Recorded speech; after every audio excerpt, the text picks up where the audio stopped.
We will start with the next chapter.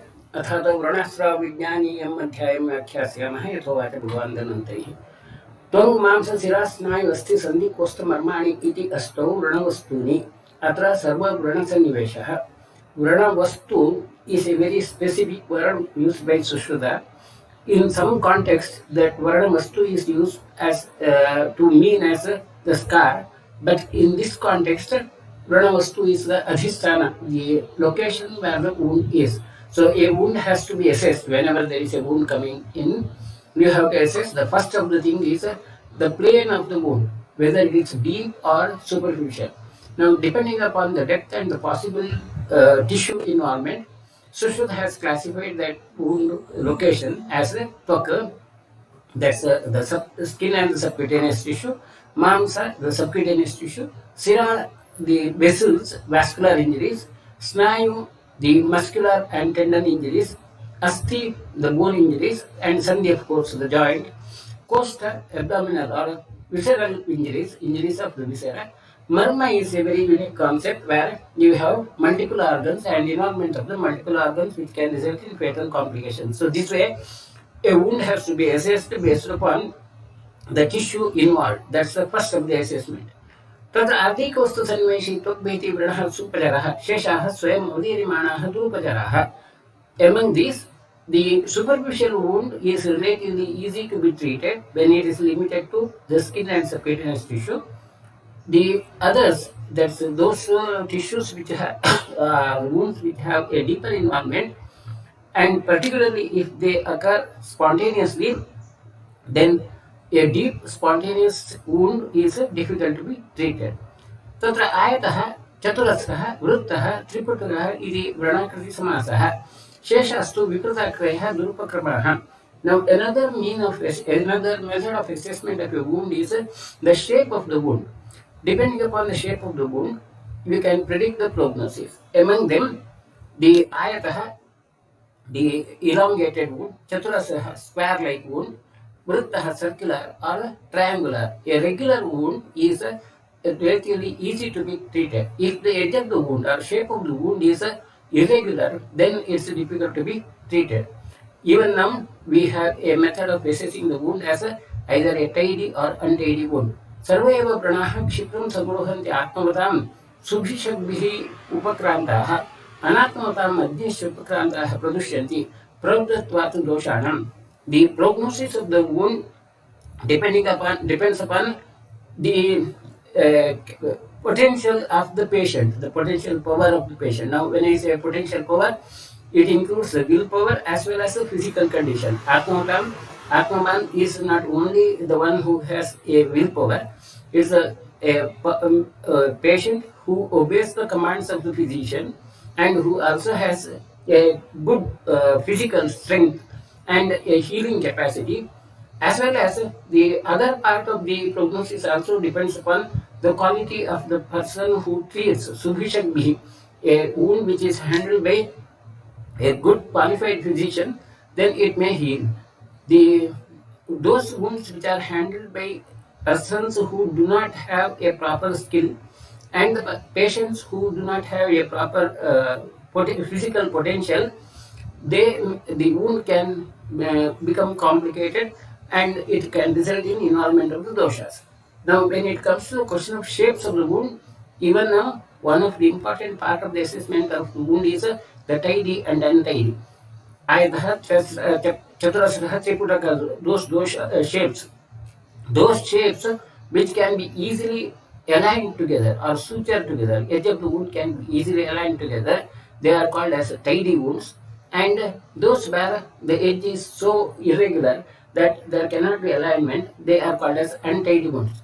Because we can approximate the edge of the wounds easily, tidy wounds will heal better by primary intention, whereas those which have a irregular edge, it will be difficult to manage those patients.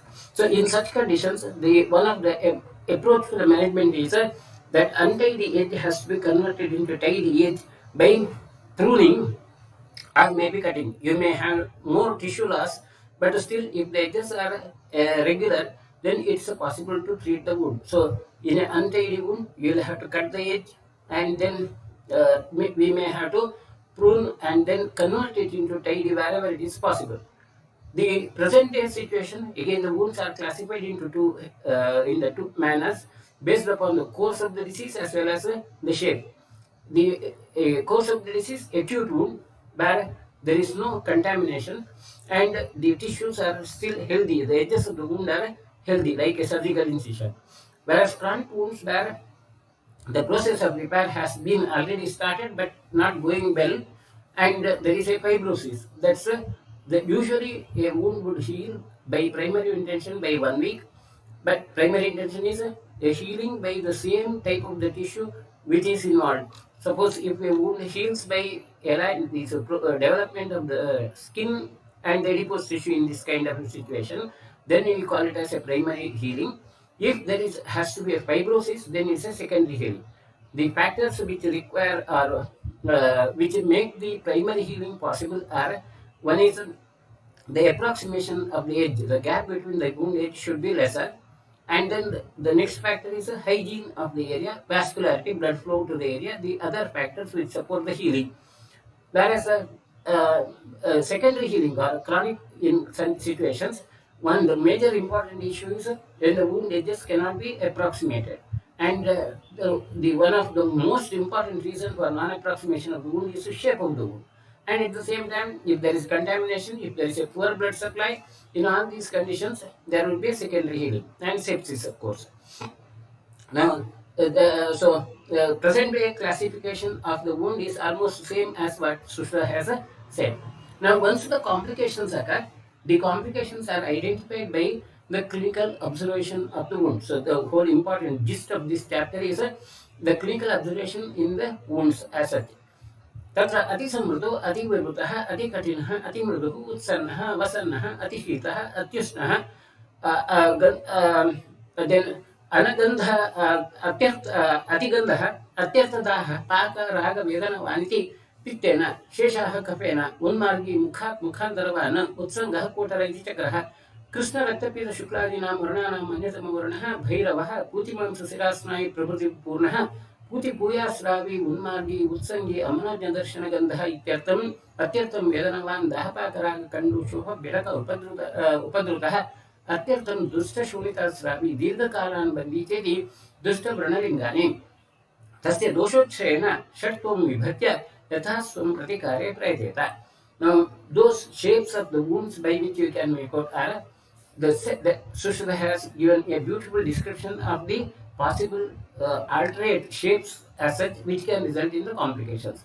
Atisamrita, where the edges are almost close together, edges tend to become inverted. An inverted edge in a wound is suggestive of a deep-seated source of irritation. I like maybe osteomyelitis or anything, any source of irritation which is presented in deep location, and the superficial tissues are somewhat better, and there is a tendency for the fibrosis. That's the features that results in a fibrosis at the edge, and the edges would be constricted. And in these conditions, unless you open and then drain out the contents from within, the wound cannot heal. Ativiruta is where the wound tends to get dehisced. Dehiscence of the wound is more commonly due to avascular pathology. If the blood supply is lesser, or if there is a high pressure built up of the pus, if there is a pus formed in the wound and the pus is not given an outlet, then the wound gets dehisced. That's ativiruta. So, in any wound management, you have to observe for the signs of pus formation. If at all there is a pus formation and it cannot be avoided, it's better to give an outlet at one corner of the wound so that the remaining portion of the edge of the wound can be saved. Then ati kathina and ati mrudu. A kathina wound is when there is a stasis of the circulating fluid, either the lymph or the blood vessels, blood as such, in a ischemic varicose ulcer, or in maybe a wound with the lymphatic obstruction. The whole surface where the wound is presented would look hard. So it's ati kathina is a hard medium on which the wound is present. And that suggests you have a stasis, and that naturally becomes a poor prognosis. Ati mruduhu, when the wound is soft, that's because of the hypergranulation. The most common cause for the hypergranulation is the granulation tissue tends to get irritated regularly. If there is a continuous irritation of the granular tissue, instead of the granulation ending up with a proper coverage of the wound, it may become hypertrophied, and the most common cause for that granulation, hypergranulation is an overzealous the screening of the wound. If you clean the wound very regularly, very rigorously, then the granulation tissue would not have maybe the sufficient time to cover up the area, and that results in, or hypergranulation also can occur if there is a hidden source of inflammation like a deep-seated infection. Utsannaha, avasannaha. Utsannaha, where the wound edges are raised up, elevated. That elevated wound edges are suggestive of either hyperkeratosis or neoplasm. In very chronic wounds, and particularly the wounds which are present in a thick keratinized area like palmar or plantar surface, there is and those which also have a trophic factors. Trophic factors are either the sensations are affected or the blood vessels, blood supply is affected, as in case of diabetic or lepromatic wound conditions. The wound edge tends to be raised. There will be hyperkeratosis. The edges of the wound keratin tissue becomes hypertrophic. Avasanha, where the wound edges are depressed.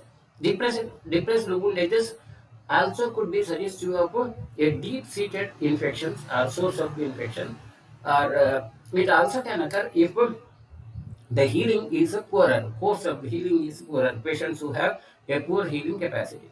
Then Atishita and Atyusna. Atishita is always suggestive of a poor vascularity, and particularly extremely poor vascularity. If there is a moderate poor vascularity and if there is a secondary sepsis, then the temperature may be even raised. But in case of extremely poor vascularity and there is a tendency for the gangrenous changes, which we call as the dry gangrene conditions, then that area may become colder. Atishitaha. Atiushnaha, signs of acute inflammation. When there is active inflammation, then the temperature will be raised. So that raised temperature is a sign of inflammation, often seen in case of acute cellulitis. Krishna Raktapita Shukladinam Varnanam Manyatamah Varnaha. Multiple colors, different colors of the wound, like black, red, and so on. About the possible variations of the color as it is interpreted now, I will deal with that at the end of this again, bit more detail.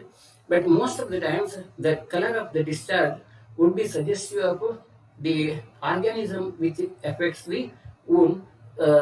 So, in the present day situation, we can make use of this information to identify the organism to a certain extent.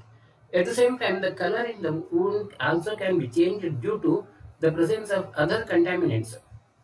Like a patient who has a vascular stasis, there could be blackish color around the area due to the pigmentation, the iron content of the blood getting converted into iron sulfide, and hence there is a deposition. Similarly, if there is a deposition of any other toxic substances around the wound area, that too can produce a color changes as such. Then Bhairavaha Putimamsa Sirashnai Prabhusi Purnaha, a wound which is quite big and has the tendons and other fibrinous medium or fibrinous floor, that also is considered as a Dushtavrana or a suggestive of a complication. Of course, it's in a septic wound where there is a huge amount of necrosis. Necrotizing fasciitis like condition where the area, superficial area is necrosed, and when it is denuded or when it is debrided, then you will see these deeper tissues like tendons, muscles, and so on, very commonly seen in case of chronic diabetic ulcers, where the healing is very poor, and the presence of these also suggests of an extremely poor healing. Then Unmargi Mukhat Mukhantaravan, this is a very important concept in the clinical practice, which we call as a collar stud abscess. Now, when there is a pus formation in any of the potential spaces within the tissue, that pus may trickle down across the area and produce a correction on the other side. The risks are quite common in case of the neck where there is platysma, or in the hand. Now, with the hand infections, that's a very typical problem. With the hand infections, when the pus is formed below the palmar fascia, the pus, because fascia is a very rigid structure, Pus may not come out through the surface over the palmar area. The signs of pus may not be so clearly visible, but the pus may trickle down through that tunnel, the carpal tunnel, and go into the flexor surface of the forearm, and there will be a huge collection of the pus in the flexor surface of the forearm. When a patient is brought to you, many times you may be confused with only that swelling in the flexor surface of the forearm, and you may miss the collection of the pus in the palmar area. And when you treat that patient, drainage in the palmar area as well as the flexor surface of the area would be essential. Otherwise, the pus may not drain out. These are the very common complications of the hand infections. Similarly, a similar situation also can occur in the neck, where the pus may be formed on the superficial area of the platysma, as well as it may trickle down to the deeper plane, and there could be huge collection in the deeper plane, and there is always a possibility of missing this collection if you do not know these anatomical facts. So that's the Unmargi. Utsangi is again where there will be more than one cavity. It's a variation of the collar-stud abscess only. The only difference is in the Unmargi, you will have an extension of a narrow track. In the collar-stud abscess in the neck area, the connection is relatively narrow or shorter, when you will have many these corrections and multiple cavities could be formed. One cavity resulting into another cavity. So what you see superficially would be superficially a single cavity, but in the deeper plane there could be multiple cavities, and hence whenever you drain such abscesses, it has to be very careful. You have to ensure that all these potential cavities are drained out. Otherwise, the whole purpose of drainage would be lost as such. And hence, this importance. Utsangi is a wound where there is a variation of the collar-stud abscess. Now, in the present situation, we name both these conditions as the collar-stud abscess, whereas Sushruta has named them as Udmargi and Utsangi based upon the length of the neck. Then Krishnarakta Pita Shukladinam Varnanam Anyatamah Varnaha. Now, the color variation, of course, Sushruta repeats that color changes. Either color changes of the wound surface or color changes of the wound discharges, which like black, red, and yellowish or white, so on. These color changes also could be suggestive of the sepsis over there. Bhairava, by the look of the wound itself, it gives a awe, a terrific wound, or a significant loss, where there is a huge significant tissue loss, like big ulcers due to blunt trauma often. That's the Bhairava. And Putimamsa Sirasnai Prabhuji Purna Puti Puyasravi Unmargi Utsangi Amanodin Dashanaganda Hatirtam Vedana. Now, Putimamsa Sirasnai Prabhuji Purna, where there would be foul-smelling pus collection inside, and this you might have seen in many hysterectal abscess like conditions. The moment you drain, you will find lots of foul-smelling pus. So, and that smell of the pus also is a criteria for making the diagnosis or identifying the organisms to a certain extent. Amanojna Darshana, which gives an unpleasant look. I don't say that any wound would have a pleasant look, but certain of the wounds, they will give a very odd expression, appearance, which is again suggestive of a major tissue loss. So, these are all the criteria to assess the tissue loss of the patient.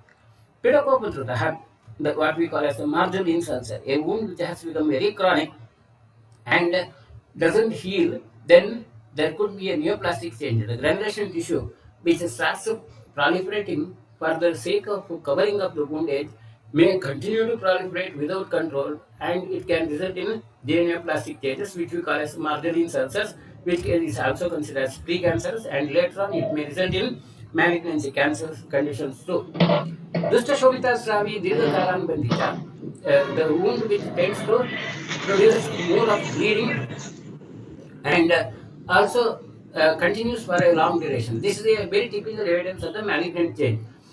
So, pre-malignant or malignant change in the wound where tends to have recurrent bleeding and doesn't heal within a short time. A malignant ulcer is a Dirghakaran Bandhi Dushta Shobita Sravi. Now, Atavruddham Sarvasravan Ukshamaha. Now, that's about the possible complications of the wound which can occur, which may suggest about a failed healing. The next part is about the normal or this pattern of or identification of the discharges and its relationship to the plane of the tissue.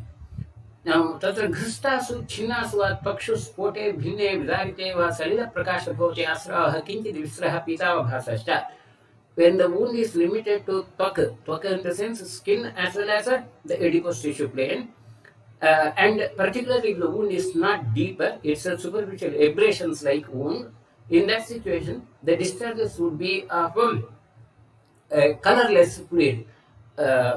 Serous discharges would occur. There may not be a frank bleeding as such. So, does it? And this is very quite true. Like in the subcutaneous plane, you will have more of serous correction, and these serous discharges are very characteristic where there is a partial skin injury. In the partial skin injury, the color of the discharges would be either colorless or slightly yellowish because of very poor or lesser quantity of blood contained in it. Mamsagataha sarpi prakashah sandraha shvetah pichilashta. If the wound is involving the deeper adipose tissue plane, then you will have more of fat content in the discharge, slimy discharges will be there, and Sushila has compared it to sarpihi, the ghee acid. I don't say it's exactly like ghee, but that presence of the fat can be made out in the wound discharge. Is of course having higher density, sticky is the characteristic feature. Siragatah Sadyashchina Susira Suratati Pravati Pakwasu Tuyanani Bhivatu Yagamam Puyasya Asravastatra Tanuhu Vichinaha Pichilaha Avalambi Shavo Avashaya Pratimashta. Sira are the vessels, I don't say artery or the vein, it could be all sorts of the vascular structures are named as Sira. And in the Siragata Vyadhi or Siragata Vrana, if there is a sudden injury, acute injury, there could be excess of bleeding. The bleeding, of course, you will have arterial as venous bleedings, which can result in severe hypovolemia and fatal complications. The identification of the arterial and venous bleeding is one of the important features which we have to consider in the acute wound manifestation. The simplest would be arterial bleeding would have more of spurts, like according to the pulsation, you will have that bleeding flowing, and a compression on the proximal side reduces the bleeding. Venous bleedings, they will have a continuous flow, and compression on the distal side will reduce the bleeding. So that's how it has to be made out clinically. Now, Sushruta has given the one simple saying like Taktati Pravati. Pakwasu, if there is a vascular injury occurring in the later period and if there is a infective pathology, then Toyanadi Bhiva Toya Gamanam Puyasya. There could be a pus flow with like a water flowing in the tap, a continuous flow of the pus. Septicemia can be a major complication other than that of the hypovolemia. The immediate complication of a vascular injury is the hypovolemia, and the next major complication would be septicemia, and in the septicemia, the blood would be like pus and it will flow out. And at the same time, the vascular injuries also can result in the clotting of the vessel, and those clots may be passed out. And that's what Sushla says, Vichinaha, where the liquid and solid component would be separated, and the solid component would be, that's the clot would be Pichilaha Valambi. It will be having a hanging like or a mass formation of the clot, and Shavaha Avashaya Pratimashya. Color could be somewhat darker, bluish as such. That's exactly how you see a clot. Snagadaha Snigdaha Danaha Singhanaka Pratimaha Saraktascha. If there is an involvement of the tendons and muscles, then there could be again a thick and slimy discharge, and Susha has compared it to the Singhanaka, the phlegm coming through the nose. That's the density is quite high. It's quite true, like in particularly in tendon injuries, you will have that kind of a thick discharges, as in case of you might have seen in case of some ganglions. The ganglions would have a colorless fluid which is very thick and maybe very slimy as such. अस्तिगतः अस्थनि अभिहते स्फुटिते भिन्ने दोषावधारिते वा दोषभक्षितत्वात् अस्ति निस्सारं शुक्तिधूतम् आभाति. If there is a injury to the bone, then it will result in different forms of the fracture, sputita, bhagna, bhinna, and so on. So there will be a traumatic this injury and discontinuity of the periosteal surface, which is considered as a fractures, and the types of the fractures are separate issues which we'll maybe discussing later on due course of the time. Bhagna, varieties of the Bhagna. Then there would be secondary infection too. Complications of the pus formation can occur, and at the end of this complication, the consistency of the bone would be affected, and the bone would be chalky white. The only dead bone or sequestrum is formed. Sequestrum is a bone or a mass of calcium which doesn't have any living tissues. That's what Sushra said. Shukti dhotamima, like a seashell which is heated and then washed in warm water. So where the organic components are reduced and only the inorganic components are left over. Asravashchatra madhyamishraha saridhiraha snigdhashcha. The in the discharges which are presented in case of bone injuries could be madhyamishraha. There could be marrow as well as blood. That's quite common.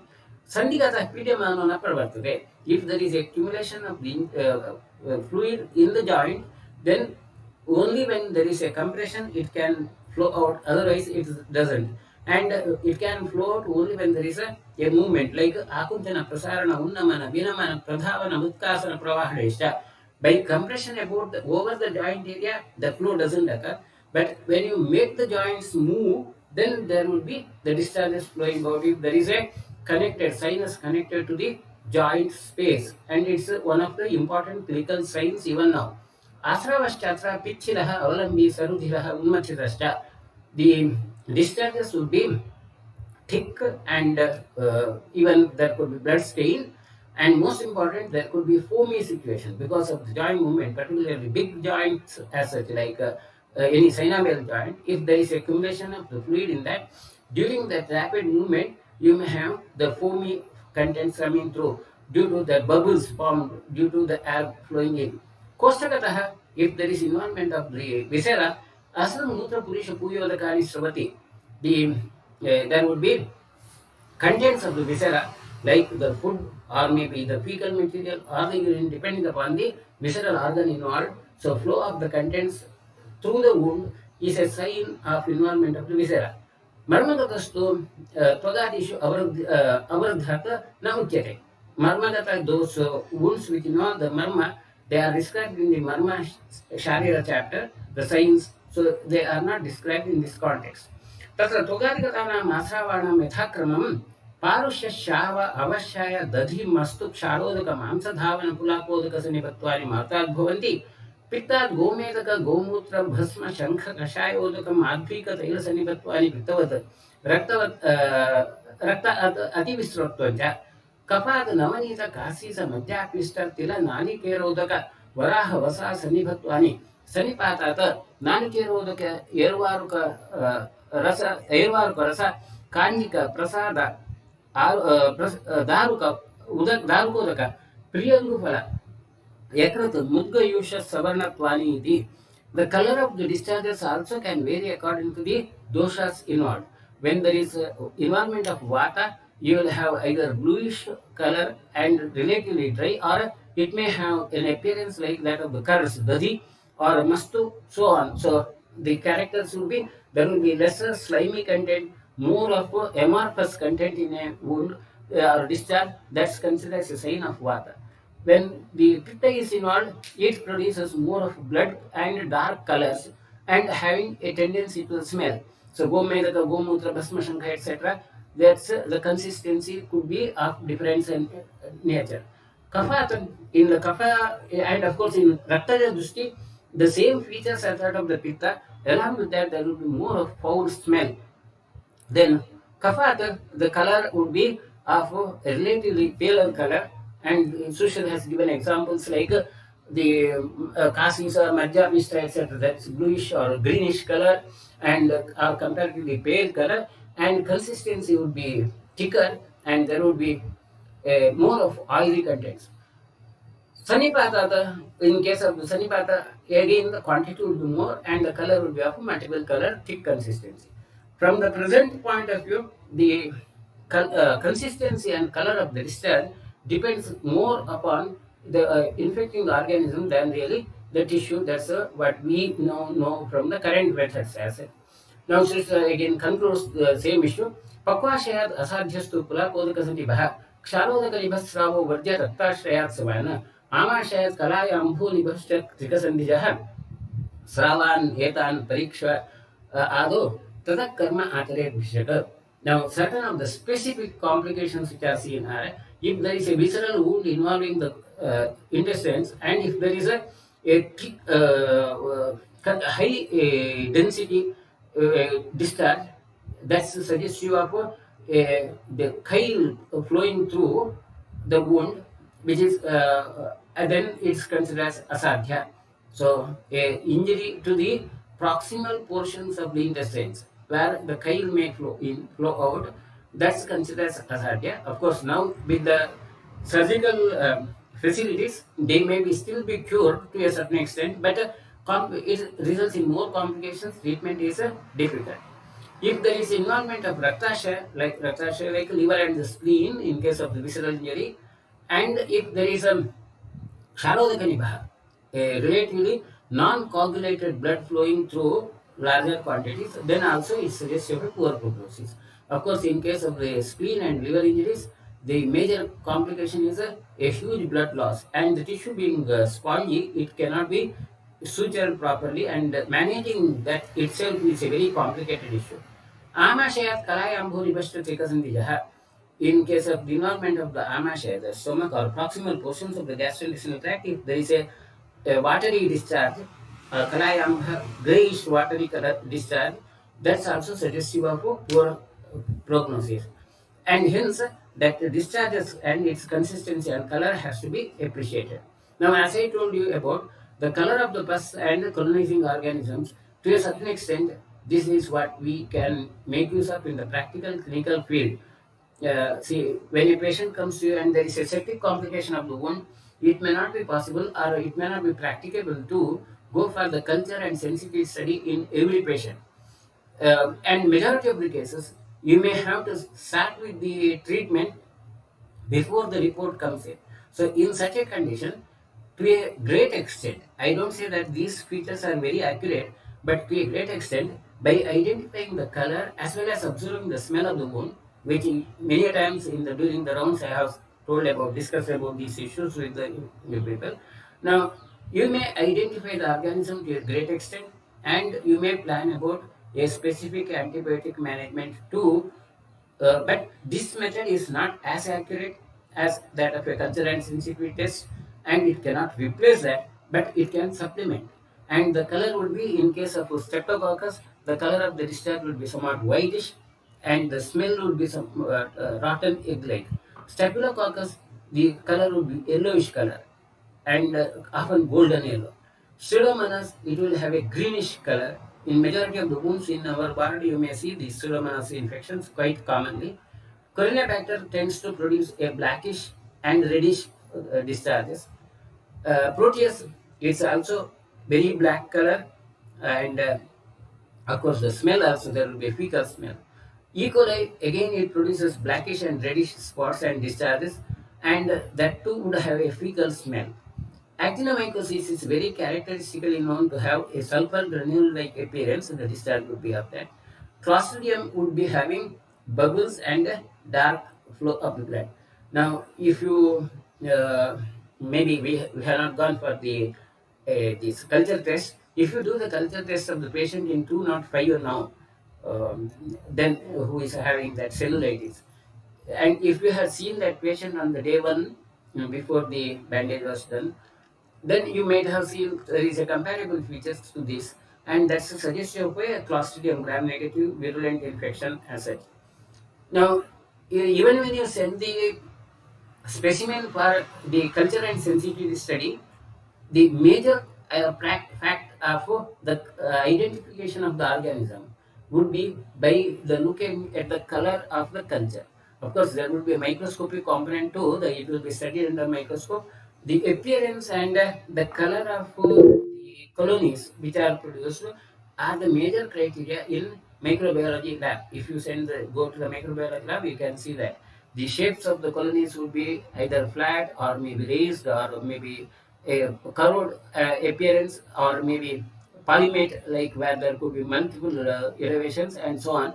Based upon that, as well as the color of the colonies, they would are the criteria by which you can identify the organisms, and then of course it's finally confirmed with the microscopic studies. So that color of the discharges and color of the wound is a very relevant fact to make out the prognosis of the patient and plan the management. अत ऊर्ध्वं सर्वव्रणवेदनाः वक्ष्यामः. The next part is about the Vedana, the symptoms produced with the pain. Now, this also is a very unique idea of Ayurveda, where based upon the type of the pain, we can make out the identification of the dosha involvement. And this is a very common feature, like in all conditions, Vataja, Pittaja, Kapaja would have a similar features, like in case of Vataja wound, when there is involvement of Vata, the type of the pain would be acute pain, and these are the exact words which are described by the patients as such, and those are Todana, Bhedana, Tadana, Chedana, Ayamana, Manthana, Vikshepana, Chumtumana, Nirdahana, Avabanjana, Spotana, Vidarna, Utpatana, Kampana, Vividha, Shula, Vishleshana, Vikarana, Stambana, Purana, Sopna, Akunjana, Ankushikaha, Sambhavanti. The different types of the pain which are described by the patient's words, like Todana is pricking, Vedana as is splitting, Tadana somebody is hitting with a blunt instrument, Chedana cutting with a sharp instrument, Ayamana torsion, twisting, Manthana rotating, curdling, Vikshepana throwing out, Chumchumayana tingling sensation, Nirdahana burning sensation, Avabhanjana somebody is splitting as a Spotana some explosive pain, Vidarana again a gradual splitting, Utpatana pulling out, Kampana tremors like or a feeling of movement within the area, are so-called Vividha Shula. Different types of the acute pain would occur, and Animita Vividha Vedana Pradurbhavaha, when the pain occurs all of a sudden without any specific identifiable triggering factor.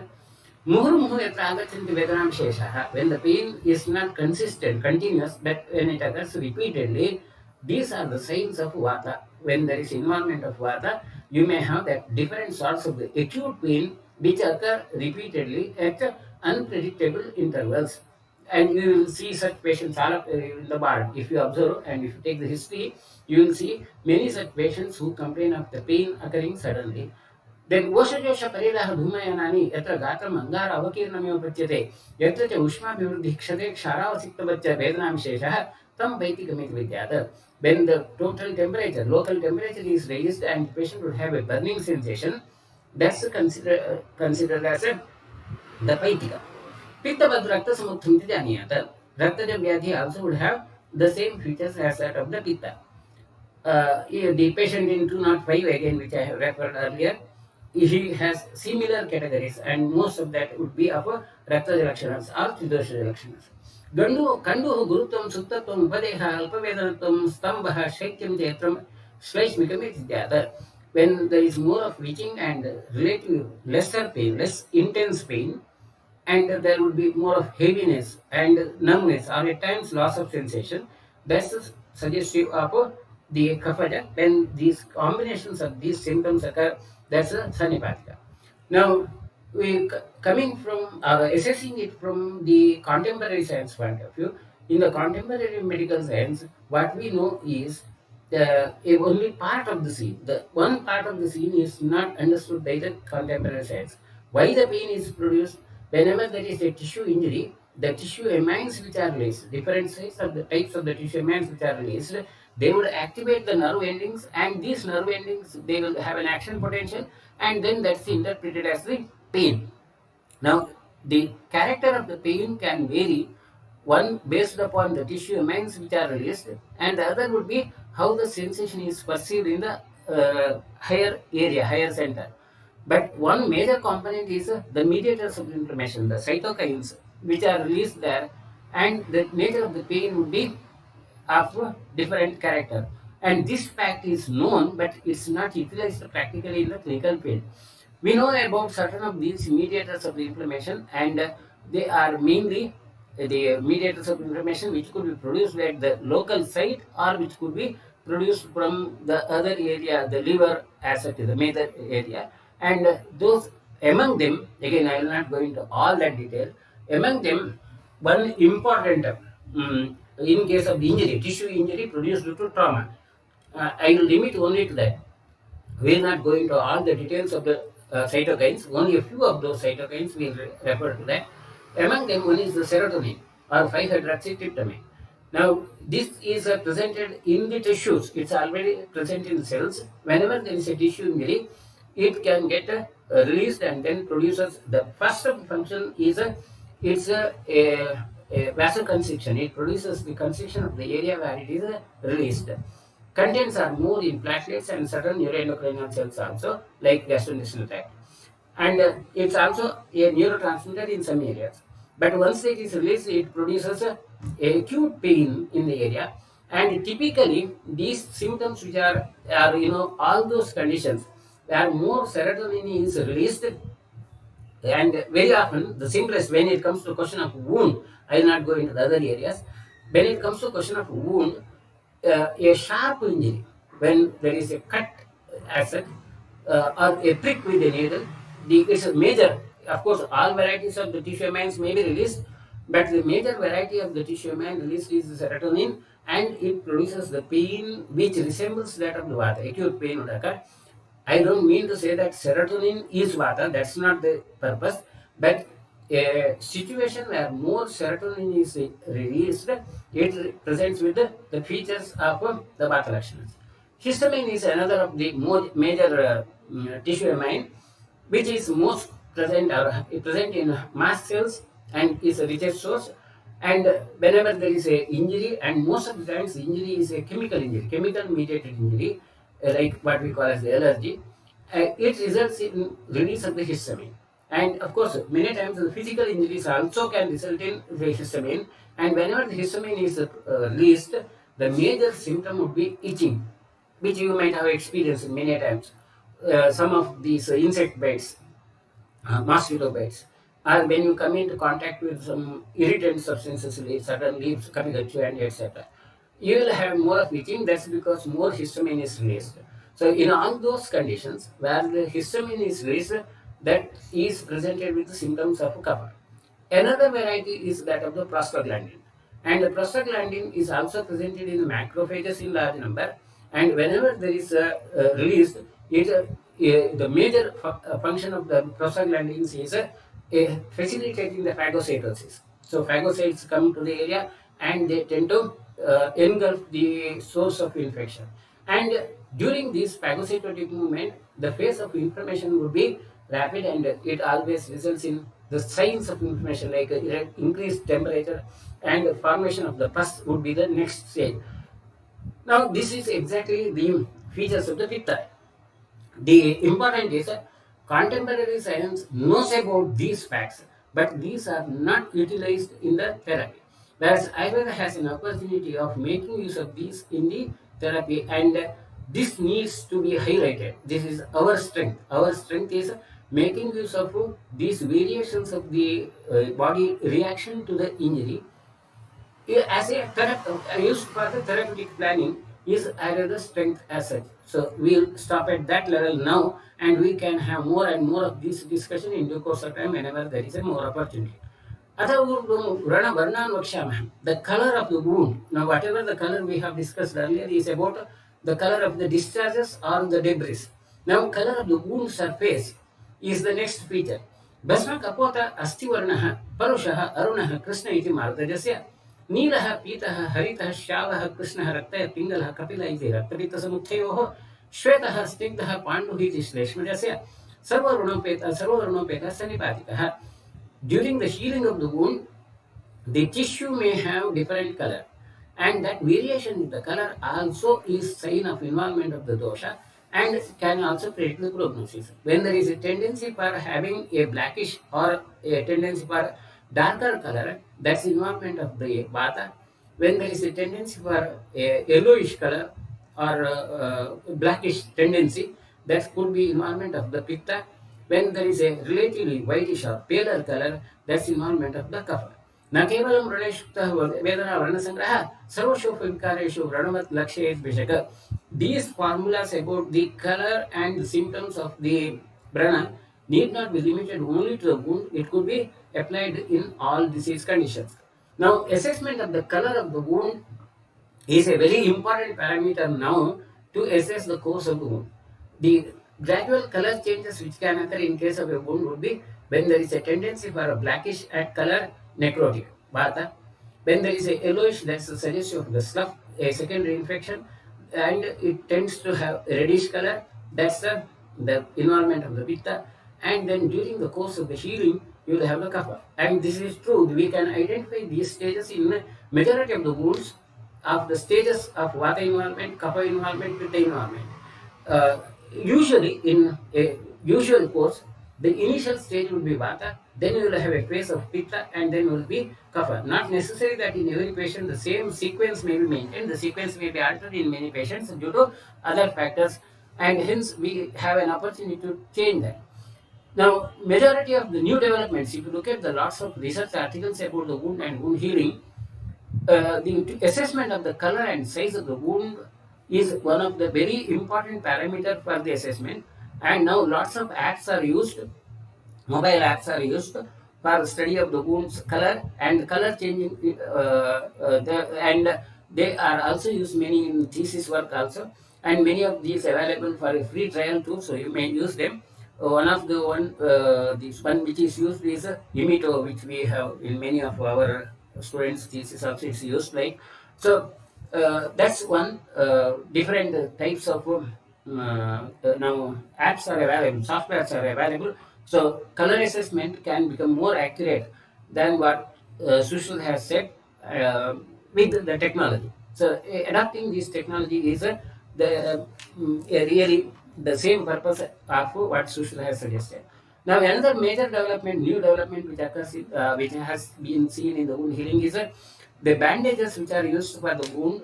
They themselves change the color and they can indicate about the sepsis. These kinds of new sorts of the bandages also are now made available.